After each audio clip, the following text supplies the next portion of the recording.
ಹೆಸರು ಕಾಳಿನ ಉಪ್ಸಾರು. ಮೊದಲನೇದಾಗಿ ಹೆಸರು ಕಾಳನ್ನ ಚೆನ್ನಾಗಿ ಬೇಯಿಸ್ಕೊಂಡು ಕುಟ್ಟೋ ಕಲ್ಲಲ್ಲಿ 4 ಹಸಿಮೆಣಸಿನ್ಕಾಯಿ ಹಾಗೂ ಕಾಯಿ ತುರಿ ಹಾಕ್ಕೊಂಡು ಜಜ್ಕೊಳ್ಳಿ. ಈಗ ಬೆಂದಿರೋ ಕಾಳನ್ನ ಸ್ವಲ್ಪ ತಗೊಂಡು ಕಲ್ಲಲ್ಲಿ ಹಾಕಿ ಅದರ ಜೊತೆ 5-6 ಬೆಳ್ಳುಳ್ಳಿ, ಕೊತ್ತಂಬರಿ ಹಾಗೂ ಹುಣಸೆಹಣ್ಣು ನುಣ್ಣಕ್ಕೆ ಜಜ್ಕೊಳ್ಳಿ. ಇವೆಲ್ಲ ಮಿಕ್ಸಿಲೂ ಮಾಡ್ಬೋದು, ಆದರೆ ಕುಟ್ಟೋ ಕಲ್ಲಲ್ಲಿ ಮಾಡೋದೇ ಚೆಂದ. ಈಗ ಬೆಂದಿರೋ ಕಾಳು ನೀರೊಳಗೆ ಈ ಮಿಶ್ರಣ ತಗೊಂಡು ಉಪ್ಪು ಹಾಕ್ಕೊಂಡು ಕಲಿಸ್ಕೊಳ್ಳಿ. ಉಪ್ಸಾರು ರೆಡಿ.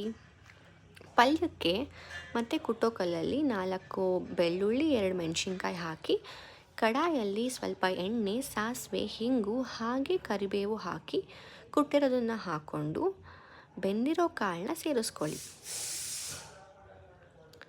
ಇದರ ಜೊತೆ ಕಾಯಿ ತುರಿ ಹಾಕ್ಕೊಂಡು ಸ್ವಲ್ಪ ಉಪ್ಪು ಹಾಕ್ಕೊಂಡು ಚೆನ್ನಾಗಿ ಕಲಿಸ್ಕೊಂಡು ಕೊನೆಯದಾಗಿ ಕೊತ್ತಂಬರಿ ಹಾಗೂ ನಿಂಬೆಹಣ್ಣು ರಸ ಹಾಕಿ ಕಲಿಸ್ಕೊಂಡ್ರೆ ತುಂಬ ಟೇಸ್ಟಿಯಾಗಿರುತ್ತೆ. ಸಾರು ಮತ್ತು ಪಲ್ಯ ರೆಡಿ.